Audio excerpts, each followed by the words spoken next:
believe it or not, the bike probably closer to stock than most people would think, but that doesn't mean it's anywhere near stock in terms of performance. Certainly, as Braco said, it's one of the best performing bikes he's ridden. Certainly one of the best performing KTMs he's ever ridden.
Alright guys, we have a pretty special test today. We actually get to test Jai Dickson's KTM 450 EXC-F. It's his factory AEC, Australian Enduro Championship bike.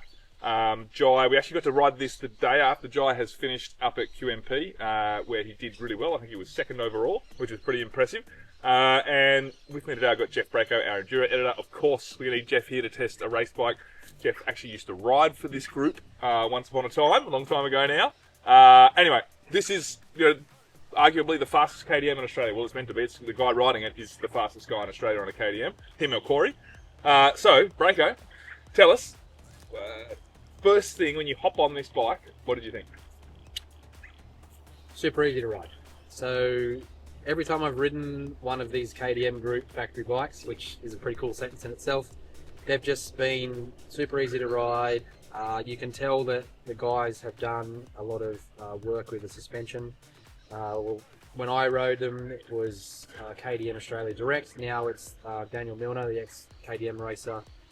It's his team. It's a DM31 racing team. Yep. So him and the boys have developed this bike for this year.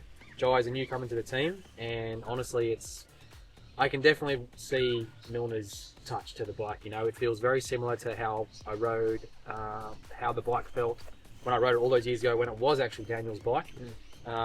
They've just made the switch to cruise tune, and Dan was, I spoke to him on the phone this morning, he said it was a big part of getting Jai comfortable.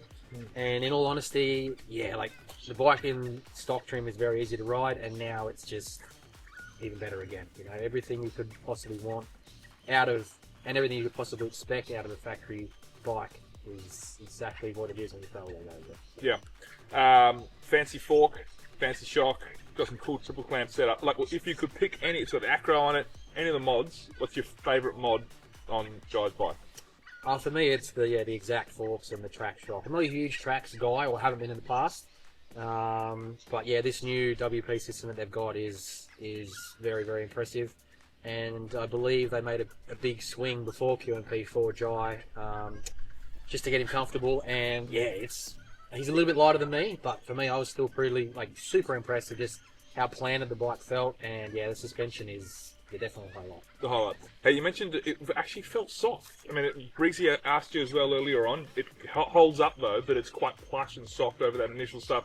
Sometimes we expect these guys that go so fast to have the firmest, hardest, harshest suspension out there, and even someone like yourself who can still run their pace will still find it firm. But this felt soft, would you say, for in a good way? It's exactly how I would want a race bike to be. You want the bike to be like, you don't want to be rigid when you sit on it, because then straight away if it vibrates and whatever, you get arm pumps. So you want it to have a bit of flex, and he's got it super plush at the top. So over the small stuff, it's really good, and then the wheels are just glued to the ground. And then yeah, when you push it harder, it seems to get firmer, and then yeah, it's got good bottoming resistance. And yeah, just the actual feel of the bike is just nice, like on your hands as well. So they got this. I don't think it's very used very much in Australia. This Mako 360 bar mount system, and the ODI flex bars, or they've got an adjustable twin wall sort of bar setup. And yeah, the it's just a very comfortable setup. Yeah. And so that makes a big difference when you're comfortable and the bike is, you know, supple amongst, you know, your hands and that sort of stuff. It's a lot easier to then relax on the bike, and then you go, you know, the happy rider's a fast rider sort of thing. So that's a big plus, because yeah, like these guys are on the edge. Yeah. And if they're comfortable being on the edge, then they're going to keep going faster and faster, you know. And that was proved. Like, I think Jai bridged the gap massively to Will from Dungog to QMP. From what I understand, they were pretty similar conditions. And for Jai to do what he's doing, you know, coming from a motocross background, and I think he's done a couple of years of off-road, and then now he's stepped up to this team, and to see him progress the way he has is pretty damn impressive, because he's battling, you know, arguably one of the best guys in the world in Will Rupert. You know, Yeah. Will's an unbelievable rider, has been for many years, done enduro, GP, and all that sort of stuff. And so for him to be battling with Will and beating him in tests, in his first 5 months of been on the KTM is pretty damn impressive. So. Yeah, definitely. Okay, so let's talk the motor then. Everyone kind of assumes someone like Jai, who can run his speed, has to have motor work for this KTM, but we know it doesn't have any significant motor work or any motor work done really at all. It's got an acro, it's got an ECU, I think it's a Vortex, Vortex ECU. How has he changed the motor in this to suit racing AEC compared to the stock 450 EXC-F we've ridden? Well, we rode it in stock trim, what was that, a couple months ago, and we all collectively said it was just super, super mellow. Yeah. So KTM have done a really good job with just making these engines really rideable, and so I think the improvements they've made with the Acro and the Vortex, and I believe the gearing's 1452, I think it is. Yeah. This thing in third gear is an absolute weapon.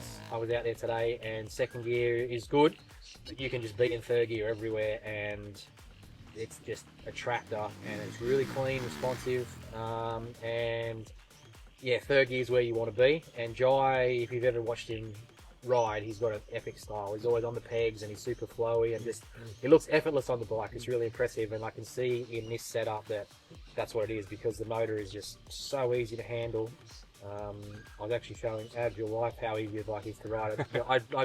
It's amazing. I honestly think that anybody would be able to ride this bike, like from full-blown learner to pro. It's super, super broad, and yet when you really get into it, it just gets great power. And one of the biggest things I noticed is it's just like it's glued to the ground. So it's pretty damn impressive.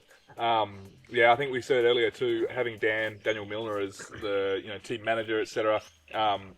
This feels like a Daniel Milner setup bike. This is how he sets them up. Milner has won world titles, 6-day titles. He's an AORC, A4DE champ. He's done everything, and so he knows how to set a bike up. And this is textbook Milner setup. Little things that I noticed that they haven't put on there, but I guess that's credit to how good the KTMs are coming out in stock trim. It's got stock foot pegs, stock levers, stock brake lever, stock gear lever. Yep. It wasn't long ago when you were racing on factory teams, we used to take photos of all this stuff, and it was just dripping in anodized parts and bits and pieces. But it hasn't affected his form or his performance. It's not like that you need them on there to make sure that the brake doesn't bend or that the foot pegs don't snap, or you get better grip with a different set of foot pegs. That could just also be the fact that, maybe now the parts are just that much better, and, or, budgets are tighter as well. But I mean, like, you don't, like, a lot of the bikes now, they don't really need to be much better. Yeah. Like, of course, the suspension and the power and that sort of stuff. But I mean, the off-road scene, especially this year, has been a lot tighter. Yeah. The racing they've done has been a lot more technical and a lot tighter. So you don't want a bike that's an animal. But I think Milner has a lot of experience with KTM as well, and so having him in their corner is fantastic. And I think it's, if anybody who knows Milner, like, he's an individual, and he's just so passionate about his projects and what he wants to do that, he wants to win. Yeah.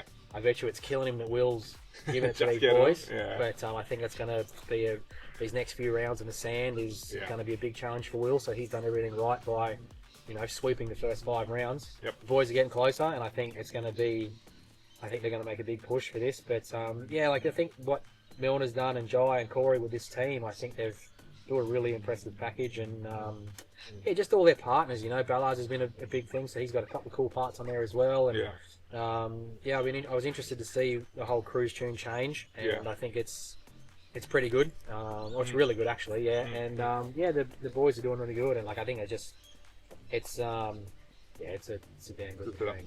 Yeah, they recently switched to cruise tune in the fork, and Braco absolutely loved it, and Jai seems to be performing better with what cruise tune are doing with that fork, which is pretty cool.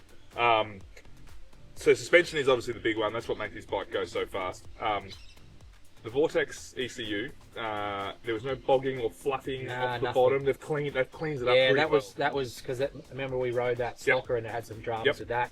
Another big thing I haven't really. This is the first time using these. I've always used the PHDS mounts, which was the rubber mounts, but this Mako system, I haven't had a really good close look at it, but it's pretty good as well. Like it's just having that little bit extra suspension in your hands is nice. I can hear it creaking a little bit every now and then when you ride, when you give it a good jolt. Yeah. I'm assuming it wouldn't move, but I mean, I didn't have any dramas with that. Guy still runs non-lock-on grips. I haven't ridden a bike with I know. old school grips like that. And Milner said he's got soft hands. Which we can't believe. I don't know how that works for a chippy, but yeah, what can you do? Yeah. Stock radiators. Yeah, like it's.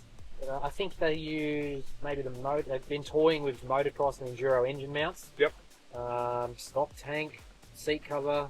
They've got rid of all the speedo gear, which is understandable because you don't want to crash that. They've got oversized front disc, which is a really good bit of gear as well because you need that. Yeah, well, you get such good traction out of the corners that you end up the next corner comes up pretty quick. So simple. Levers are pretty comfortable as well, and I love riding these bikes, man. I really do, because it's just you get on it and you're like, man, it makes me want to go and buy forks and shock and so it's they're a good thing, really good thing. Yeah, that's it. Well, there you go, guys. Believe it or not, the bike is probably closer to stock than most people would think, but that doesn't mean it's anywhere near stock in terms of performance. Certainly, as Braco said, it's one of the best performing bikes he's ridden, certainly one of the best performing KTMs he's ever ridden, which says a lot. The cruise tune fork is exceptional. The track shock is really good. It helps it stick to the ground. And so, I guess if you guys are looking like replicating one of the KTM factory bikes, those are probably the two major parts. There's some other bits and pieces you'll see in the video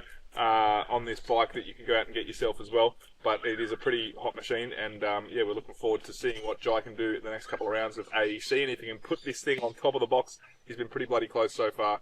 And we reckon, he'll go good out in the sand there in South Australia. So, thanks for looking in, and we'll come back with probably another factory bike test soon. We reckon. Yeah, I reckon. Big thank you to Milner and the boys too for letting us do it. It's this is their precious baby. They don't let anyone ride these bikes. We've got to beg them. Yeah, it's pretty cool. It's we're very fortunate we can do that. So thank you to those boys, and Jai, if you want your bike, mate, you can find me in Sydney sometime. That's it.